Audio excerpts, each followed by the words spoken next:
Hello, friends and enemies. I am Emma Langevin. I am balls deep in a Fleetwood Mac phase right now. Obviously, I've known their hits my entire life, and I knew that there was some sort of relationship drama within the band. What I didn't know is that their story is even more deranged than you could have ever anticipated. Seriously, convoluted isn't strong enough of a word to emphasize how bad this gets. Their story consists of decades-long fights, lawsuits, breakups, cheating, divorce, substance abuse, witchcraft, and cults. And just when you think shit is getting sweet, it gets worse. Luckily for you, I am here to cover it all to the best of my ability today, which means that we have to go back to the very beginning. Our story begins in the summer of 1967 in London. Peter Green had recently left his old band and was looking to start anew. As a vocalist and guitarist, Peter recruited drummer Mick Fleetwood, guitarist Jeremy Spencer, and bassist Bob Brunning. However, Peter originally wanted bassist John McVie to be in the band, but he was already in another band that was doing fairly well, so he wasn't biting. Bob was told that if John decides to join the band, then he's out, which is exactly what ended up happening. In 1968, Fleetwood Mac released their self-titled debut and their second album, Mr. Wonderful. Mr. Wonderful featured Christine Perfect of the band Chicken Shack on the keyboard. Christine and John then started dating and got married after 2 weeks. After the release of Mr. Wonderful, Peter poached guitarist Danny Kirwan from his band, thus making him the third guitarist in Fleetwood Mac. I know this is a lot to take in, and trust me, it does not get any easier, but right now the band consists of Peter Green, John McVie, Mick Fleetwood, Danny Kirwan, and Jeremy Spencer. In 1969, they released their third album, And Then Play On, and also toured the US and Europe. The beef within the band begins very early. Peter and Danny did not get along very well. Peter was very lax, whereas Danny was very hot-headed and had very high musical standards.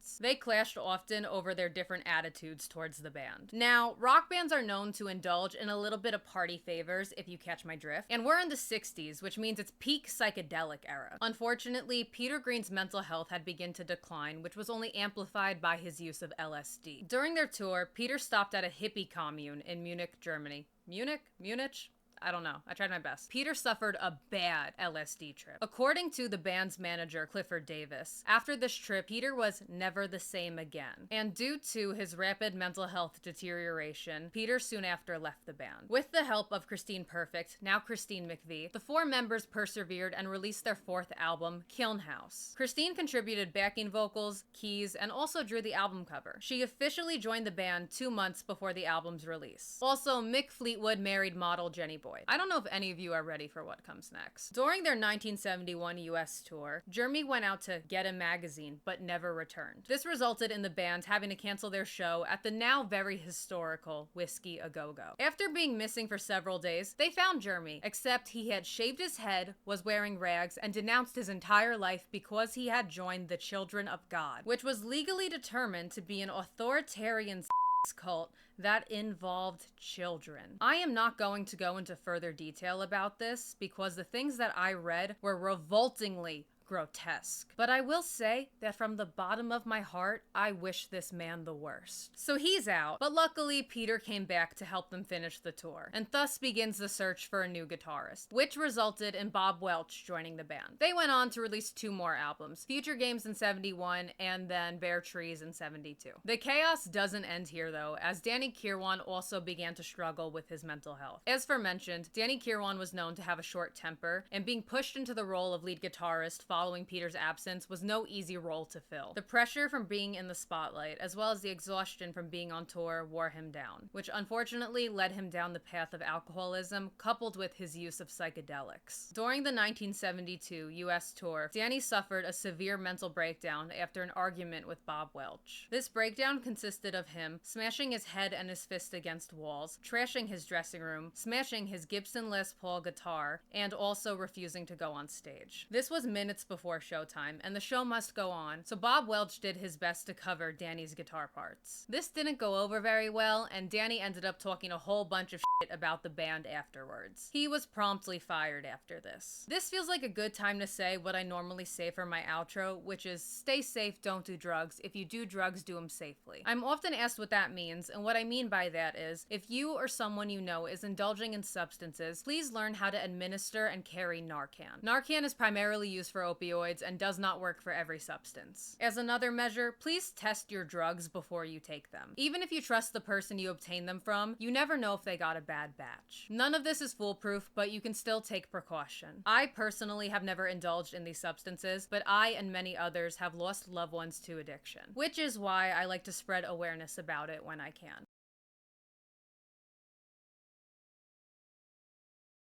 I know that was a lot to take in, so take a breather if you need, but things do get a little less intense on the details from here on out. In 1973, we got guitarist Bob Weston and vocalist Dave Walker as replacements. They then went on to release their 7th album, Penguin, but then they ended up firing Dave because he didn't fit the vibe. So if you're still with me, the band now consists of Christine McVie, John McVie, Mick Fleetwood, Bob Weston, and Bob Welch. They then went on to release their 8th album, Mystery to Me. However, no Fleetwood Mac album cycle can simply be peaceful, and this is where the relationship drama starts. As a result of the turmoil the band had been through, being around each other 24/7, and John's alcohol abuse, the McVie's relationship began to crumble. Allegedly, John had an affair with a woman named Sandra Elston, and Christine had her own affair with sound engineer Martin Birch. I don't know which came first, but despite this, they continued to work together and try to remain professional. But you know who didn't keep things professional? Bob Weston. Because 2 weeks into their US tour, Mick caught Bob f***ing on his wife, Jenny. Bob was immediately fired, and then they canceled the remaining 26 dates of their tour. The band was now presumably broken up or temporarily disbanded, depending on who you ask. Their manager, Clifford Davis, was pissed. He wrote the band a letter that said he hadn't slaved for years to be brought down by the whims of irresponsible musicians. He was afraid that his reputation would be destroyed because he had all these touring commitments, but no band to fulfill them. In a 1974 interview with Rolling Stone, Clifford said that he owned the name Fleetwood Mac, it was his band, it was always his band, and that he had always sort of been the leader. Huh? Right. So he decided to recruit a bunch of random musicians. No offense, I didn't bother looking into any of these people. Maybe they're cool, I don't know. And then have them tour under the name The New Fleetwood Mac. He even went as far as to tell them that Mick Fleetwood would join them on tour to validate the use of the name. Mick denies ever agreeing to this, by the way. Their first few shows went well, but as audiences came around and realized that they were a bunch of frauds and phonies, they started getting turned away at gigs and promoters started canceling their shows. Audiences began heckling them, the new keyboard player quit, and after an incident at the Edmonton show where people were throwing bottles on stage, they decided to call it quits, cancel the tour, and the band broke up. A lengthy legal battle ensued, but sparing you all the details, Fleetwood Mac got their name back, and then the rest of it was settled out of court. The lawsuit ended up giving them the idea and the opportunity to move to California. They continued on managing themselves, becoming the only major rock band at the time to do so. Mick, Christine, John, and Bob Welch then went on to release their 9th album, Heroes Are Hard to Find. Although, at the end of 1974, Bob Welch left the band to pursue a solo career. He had, very understandably, grown exhausted from the constant struggles and didn't know where the band could go from here. He's quoted saying, "Everybody knew that we needed to find some new creative juice." And now, drumroll please, the moment you have all been waiting for. This is where Lindsey Buckingham and Stevie Nicks enter the scene. I'm going to speedrun their background so I can catch you up to present day. Also, I had a hard time finding a straightforward timeline of these events, so if things are a little messed up, please forgive me. Also, in case you don't know, Stevie's the girl and Lindsey is the dude. Stevie and Lindsey met during high school in 1965 and had immediate musical chemistry. They reunited in college. Lindsey had a psychedelic rock band called Fritz and invited Stevie to join. They opened for Jimi Hendrix and Janis Joplin from 1968 to 1970. Fritz broke up, and after that, they continued to pursue music together and began dating in 1971. Together, they dropped out and moved to LA into producer Keith Olsen's home. Stevie worked various jobs to keep them afloat, while Lindsey stayed at home and made music or whatever. Can an LA event as a woman. However, Stevie said that she enjoyed taking care of him and didn't mind being the breadwinner. In 1973, they secured a record deal, releasing a self-titled album called Buckingham Nicks. They're both topless on the album cover. It flopped and their label dropped them. Lindsey got f***ing mono. They moved in with their producer Richard Dashut.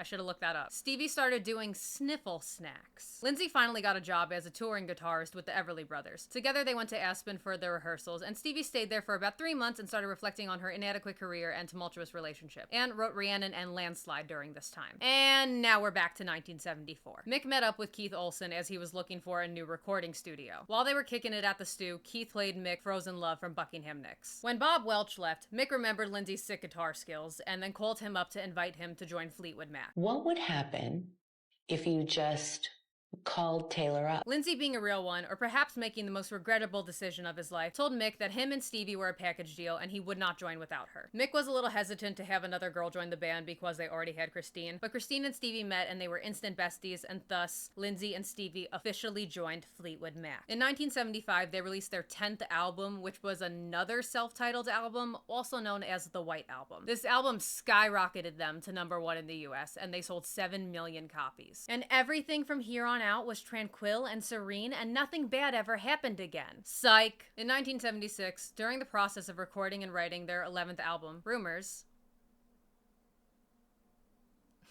all the relationships within the band came tumbling down. Let's start with the McVies. Already on the brink of divorce, allegedly while on tour, Christine started an affair with their lighting director, Curry Grant. John found out about this, confronted them, they admitted to it, and then they fired Curry Grant. But then they later rehired Curry because I guess his lighting skills were too swag, too tough, too cold, too efficient. I don't know. But John did get his lick back and got back together with that girl Sandra. Supposedly, Christine wrote her song You Make Loving Fun about her affair with Curry, which is interesting. Stevie also broke up with Lindsey around this time. The reason for their breakup isn't really certain, and based on all of my research, I don't think they even know what the hell is going on. The general consensus is that Lindsey was very controlling, both were on sniffle snacks like all the time, and they probably had clashing views on life and career. And as the story goes, presumably they were on and off for years after this breakup. Mick was also finalizing his divorce with Jenny at this time. But in spite of all the chaos, Fleetwood Mac was able to bless us with one of the greatest pieces of art of all time, Rumours. Can we take a minute to think about what this process ensues? Fleetwood Mac is a collaborative band, which means they all have to write songs about each other, show them to each other, record them together while the others are singing backing vocals or playing instruments on them, and then go and perform them on tour, just airing out everybody's business to the entire world. And I know that they were on that good 70s shit at that time, but can you even imagine the mental fortitude or insanity you have to be able to go through with this? 4 decades, nonetheless. Me,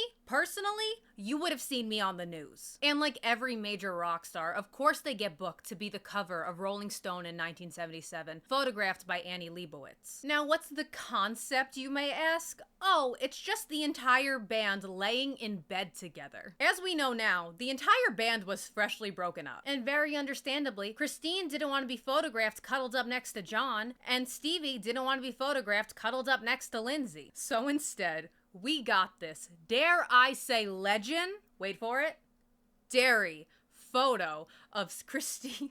Photo shoot of Christine being embraced by Lindsey, Mick with his arm around Stevie, and then John just cucked off into the corner reading a Playboy. However, despite the dispute in the beginning, Lindsey and Stevie both recounted that when the cameras were off, they stayed in that bed, cuddling and making out and reminiscing for 2 hours. Annie Leibovitz has gone on record and said that she brought sniffle snacks to the shoot, so I guess they were just laying in bed like, oh my god, baby, I used to be a waitress and you used to be a total fucking bum, and now we're on the cover of Rolling Stone. Lindsey recalls Mick having to come up to them and be like, hey guys, you're kind of freaking everybody out, and then Annie Leibovitz had to kick them out because they were going overtime in the studio she booked. But despite the canoodling going on between Stevie and Lindsey, this photo shoot also sparked a connection that nobody was expecting. Any guesses? It was Stevie and Mick. But during this time, Mick and Jenny had decided to work things out and reunite the family because they had 2 kids together. You see where this is going. You see where this is going, right? Yeah, Mick was having an affair with Stevie on and off for 2 years. Also, Stevie was dating Don Henley of the Eagles at this time. According to Jenny, when Mick confessed the affair, he also said that he didn't know who he would rather be with. Yikes. So they got divorced again. But they did manage to maintain a friendly relationship, and Jenny has since forgiven Stevie. She's better than me, that's all I'm saying. Since all of this, Mick has come out and said the Rolling Stone shoot was the catalyst for them realizing that they had known each other in previous lives. Stevie has also come out and admitted that it planted the seed for them, which happened a year later. They kept things pushing though, and in 1978, the band continued to release another album called Tusk. I couldn't find a concrete answer, so take this with a grain of salt, but I think Mick and Stevie were still continuing their entanglement at the time. Until Stevie's best friend Sarah's husband called her and told her that Sarah and Mick were moving in together. So in case that wasn't clear, Sarah was Stevie's best friend and she was married, and Mick was with Stevie, and then they cheated on each other and got together. Oh boy. Stevie recounted the situation years later. I lost Mick, which honestly wasn't that big of a deal because that was a rocky relationship. But losing my friend Sarah, that was a huge blow. Sarah was banished from the studio by the rest of the band. No one was speaking, and I wouldn't even look directly at Mick. That went on for months, and it was great fodder for writing. The songs poured out of us. To give them some credit, Mick and Sarah did have a pretty good run though. They got married 10 years later in 1988, but then divorced in 1995, totaling 17 years. Following the release of Tusk, the band embarked on an 11-month tour. And if you think things haven't heated up enough, trust me, they just keep going. In 1980, during their show in New Zealand, Stevie did her signature twirl during Rhiannon. If you're not familiar, Stevie wears a lot of flowy clothing like this, and she likes to twirl around on stage, and it's kind of like her thing. Well, I guess that during the show, Lindsey had channeled his day one hater energy, and when Stevie started doing her little twirl thing, he decided to mock her by throwing his leather jacket over his head and doing like a crude impersonation of her. There is no footage of this, but later accounts from Stevie also say that he may have tried to kick her because he didn't get a reaction out of her, and then also threw his guitar at her head, but she ducked and he missed. Alright, buddy. Lindsey, of course, says he does not recall any of this. However, he does say he remembers purposefully singing out of tune the entire set. Lindsey is quoted saying, "I wouldn't doubt that I mimicked Stevie on stage and kicked her. That could have happened too." Right.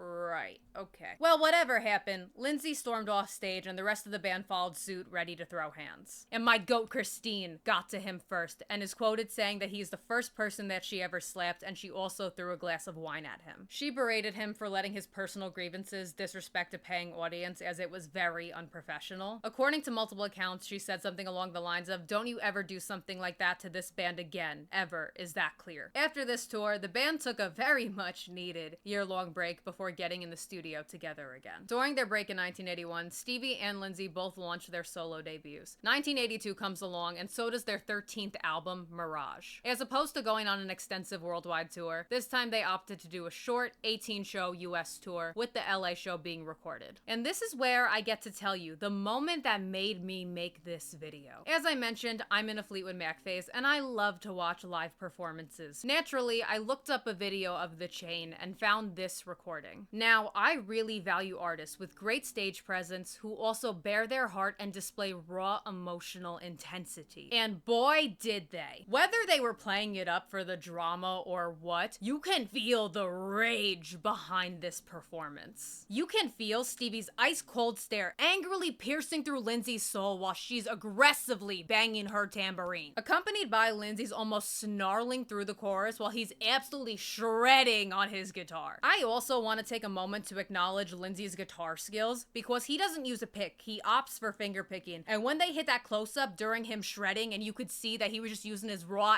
hand, I was losing my mind. While these two are singing like they're gonna fucking kill each other, Christine is sitting like a little angel on the keyboard doing her backing vocals. Mick is on the drums, jaw swinging, absolutely tweaking, and John McVie comes in with one of the coldest bass lines ever. Watching this performance feels like two animals baring their teeth at each other, waiting for the other to strike. Also, this was their opening song. They had an entire set to play after this. If you haven't seen this in a minute, or you've never seen it before, I cannot encourage you enough to go watch this performance. Following this tour, the band decided to go on hiatus to continue to pursue their solo work. They wouldn't release another album together until 1987. Throughout this period, Stevie, Lindsey, and Christine all released solo albums. Mick filed for bankruptcy, and rumors had it that he spent all his money on sniffer snacks. However, apparently it was due to bad financial investments. In 1986, Stevie went to rehab after a plastic surgeon had discovered a dime-sized hole in her nose. However, she traded one addiction for another, becoming addicted to Klonopin after being prescribed that to help her get off the ladder. 1987 brought the Rumours 5 back into the studio again for their 14th album, Tango in the Night. By now, you all expect me to follow this up with another diabolical story. As the legend goes, Lindsey was focused on his solo work and ended up being pressured by the band to give his solo work to them. As a result of Stevie still battling her addiction, she only contributed 3 songs. According to Mick, during this time, him and Stevie were doing way more snow than ever before. Lindsey was sick and tired of everyone being on substances all the time, and if you've ever been around that or in that position, you would know it's absolutely heartbreaking to be around. During this process, Lindsey would opt to work alone in his home on the album, while Mick, Stevie, and whoever else was just in a Winnebago in the driveway just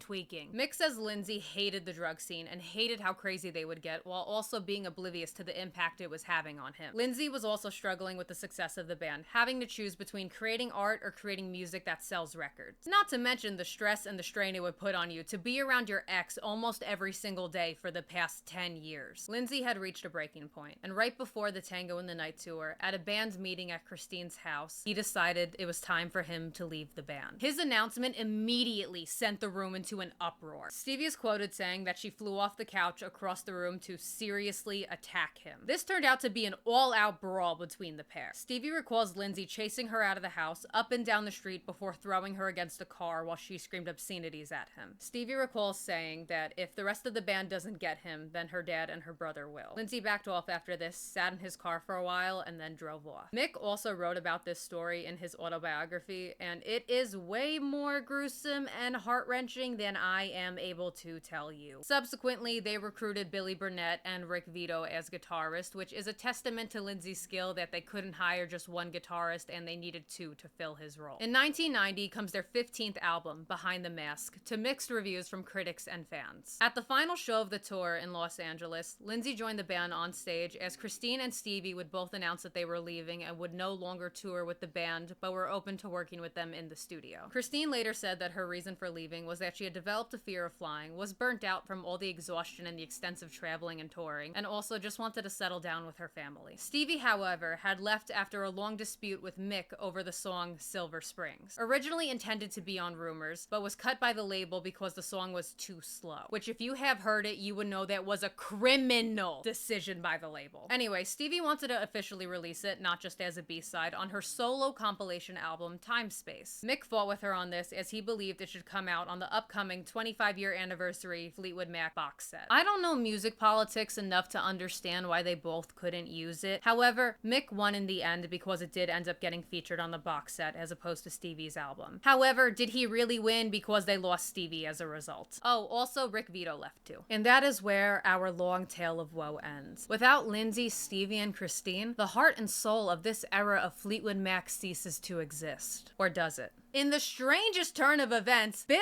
Clinton is responsible for the band reuniting on stage. Bill had used Don't Stop from Rumours as his campaign song. It was Don't Stop by Fleetwood Mac from Rumours. An album written by and for people cheating on each other.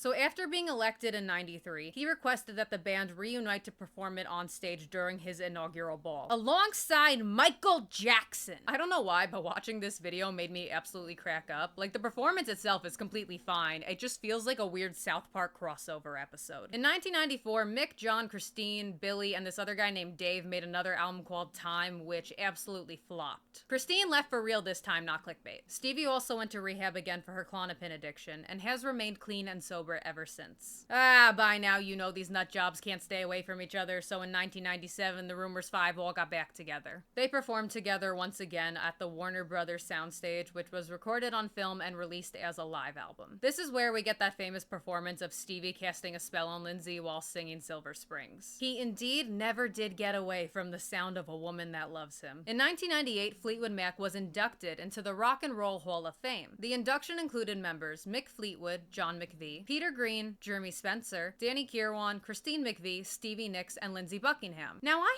have a bone to pick with this, because can somebody tell me why the pedophile cultist Jeremy Spencer was allowed to get inducted, but they shafted Bob Welch? This shit pissed me off for real. Also, Lindsey welcomed his first child with a woman named Kristen Messner. They later married in 2000 and then had 2 more children in 2000 and 2004. Christine left the band again. In 2003, they released their 17th and seemingly final album, Say What You Will. It peaked at number 3 on Billboard, and the tour grossed about $27 million, so not bad. From here on out, the band continues to tour sporadically throughout the years. Lindsey and Stevie seem to have on and off beef with each other to this day. There's lots of speculation of them having flings with each other throughout the years, but unless publicly stated by either of them, I'm not going to cover all of that because this video is already too long. In 2009, BBC released a documentary about the band called Fleetwood Mac, Don't Stop. During Stevie's interview, when talking about Lindsey, she said, "Maybe when we're 75 and Fleetwood Mac is a distant memory, we might be friends." They are 76 and 77 at the time of me making this video. They are not friends. From 2011 to 2012, all 3 Bobs that were in the band passed in their 60s. YouTube won't let me say what happened to Bob Welch, but justice for him. Put him in the Hall of Fame. He was the one who contacted the entertainment lawyers when Clifford Davis was trying to steal the band name, and he was the one who convinced the band to move to California. Although short-lived, he was an integral part in who they became. I don't know, man, I'm pissed. Rest in peace, Bob Welch. In 2013, John McVie was diagnosed with colon cancer, which resulted in the band having to cancel their Australia and New Zealand tour. But as of 2017, he has been cleared. Christine expressed desire to rejoin the band again. Lindsey and Stevie had like a weird phase where they were being very sweet and affectionate to each other during this time, until Stevie appeared on American Horror Story, which featured the Fleetwood Mac song 7 Wonders. The American Horror Story cameo garnered a lot of attention for Stevie and introduced her to a new audience. I would know I was one of those people, which made Lindsey upset. He was often bitter that she was the focus and the one in the spotlight. Christine rejoined the band again, and Lindsey expressed his desire to make another album. However, Stevie was reluctant because it was always a miserable process for her, and she had a very successful solo career, so she could just invest that time in making a solo album and not have to spend a year fighting with her ex every single day. Can't blame her. So she had no interest in putting herself through that to make another Fleetwood Mac album. So she does. She makes a solo album, a solo tour, and also books her own Rolling Stone cover. Lindsey gets extra pissed at this because he doesn't understand why she wouldn't include the band in the Rolling Stone cover, even though the cover was planned in months in advance and was intended for her and her solo album, not for the band as a whole. Also, this was booked and planned before she knew there was going to be another Fleetwood Mac tour, and also regardless, she still promoted the Fleetwood Mac tour in the article. This unleashed constant fighting between the two of them, to the point where they had to segregate the girls and the boys that were on the tour. That way no other innocent people would be subjected to their constant fighting. Following the Fleetwood Mac tour, Stevie went on her own solo tour that was massively sold out, and she even sold out Madison Square Garden. Lindsey bitterly claims, has sort of gotten a bit disoriented in her wanting to pursue Stevie Nicks in capital letters, if you will. Which, like, I get it can be hard when you're in a collaborative band and one person gets more attention than you. And also, I do think Lindsey and Stevie are equally talented as musicians. But at this point, you're a grown-ass man. If you haven't worked through this by now, when will you? Also, I'm not saying they have to take Stevie's side, as obviously there's levels to this, and she's also done her fair share of horrible things to him as well. But, like, get it together. You're in your 50s. Christine and Lindsey proceed to work on music together with hope that it could become the next Fleetwood Mac album. However, they know they cannot do that unless Stevie is also featured on it in some way. Stevie refuses to contribute to it, which pisses Lindsey off even more. So Lindsey and Christine decided to release it as a duet album with also John and Mick on it, and the album was called Buckingham McVie. Sound familiar? I don't know, that just kind of messy.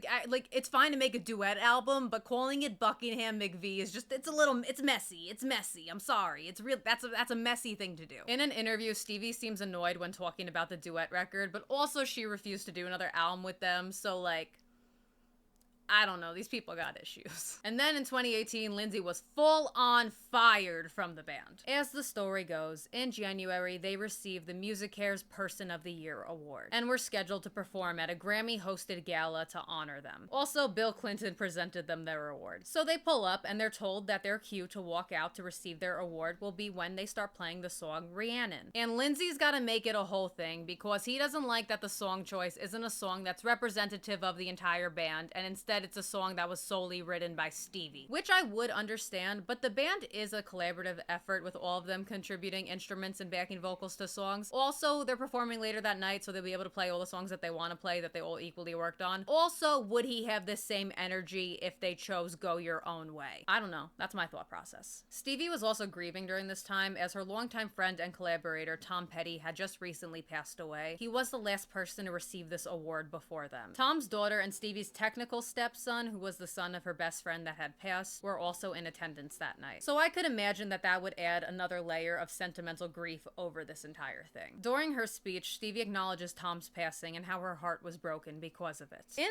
the background, it seems like not just Lindsey, but the entire band was kind of goofing off in the back and like making jokes about how long-winded Stevie's speech was. It was kind of giving, you ever go to like an elementary school choir concert and there's like that group of kids like goofing off and not taking it seriously? I was that kid. Except this is a bunch of like old like 70-year-olds doing this. So we can infer that picking a fight with Stevie while she was grieving, while her dead best friend's children were in attendance, while also making fun of her speech really sent her into a wrath. Stevie reportedly said when she left the stage that she never wanted to be on stage with Lindsey ever again. Not really relevant, but I watched the video of this speech and I never noticed what an absolute behemoth Mick Fleetwood is. He's 6'6". I don't blame Stevie for folding all those years ago. I understand the vision now. They were in the process of planning another tour, but Lindsey wanted to delay it because they've done it for Stevie for her solo stuff, and he wanted to tour his solo stuff, but obviously, like, Stevie's Stevie at this point, and, you know, they couldn't even release an album without her because it wouldn't work that way, but they definitely could release an album without Lindsey, so it obviously, it's a whole thing. It just created a bunch of contention. It didn't work out. So that was another issue that they were having at the time. According to Lindsey, Azoff, the band's manager, had said that Stevie had given him the ultimatum that it was either him or her. And naturally, they're gonna go with Stevie Nicks. Lindsey did not take this lightly and sued the band. After 2 months, they did release a settlement, but the details were confidential. Mike Campbell and Neil Flynn were recruited to replace Lindsey. Aside from touring, they were also planning on making music with them. In 2018, Danny Kirwan tragically passed away from pneumonia in a hostel for homeless alcoholics. Rest in peace, which I really hate to hear. I hate to see any addict go through that and not be able to come out the other side on it. Founder Peter Green died from natural causes in 2020. Christine McVie tragically passed in 2022. In interviews following this, Christine and Mick have both stated that they couldn't go on without Christine and consider the band to be done. However, in 2024, Mick did say he was interested in reassembling the band. The future of Fleetwood Mac at this point remains uncertain. John McVie will have just turned 80 by the time I have posted this. Mick Fleetwood posts to Instagram frequently, just being like a silly little whimsical old man. I don't know, I love him. I want him to be my grandpa. Oh, I'm up against the wall again. It's another lovely day in LA, a lovely day in LA, a lovely day in LA. See you later. He has posted that he's working on a solo album. He also did the influencer thing of creating a coffee company and then seemingly abandoning it because when I click on the link, it just redirects to like the GoDaddy thing and the website doesn't work anymore. Lindsey cryptically posted a photo of the Rumours 5 with the caption, "Taking It Back," a few days ago. Lindsey has also been stating for a couple years now that he's also working on a solo album. Stevie is currently wrapping up a solo tour and also recently had 2 Barbies made of her. Lindsey and Stevie also reissued their first album together, Buckingham Nicks, in September 2025. We'll never know the exact terms that they are on, but if there is a reunion in the cards, I hope they choose their health and wellness overall. As fascinating as this dynamic has been, I wouldn't want them torturing themselves well into their 80s. If you made it to the end, tell me your favorite Fleetwood Mac song. Tell me any lore that I may have missed. I did purposefully omit some things like Stevie's brief marriage because the subject matter felt too intense to talk about. There's also hundreds of stories and rumors that have been going around for the past 50 years, and I am just one guy, and I am not a professional journalist or a historian. I do hope that I was able to lay down a good foundation for you if you are interested in exploring further, though. With that being said, stay safe, don't do drugs. If you do drugs, do them safely. Goodbye! Oh my god, Fleetwood Mac. Oh my god. Oh my god.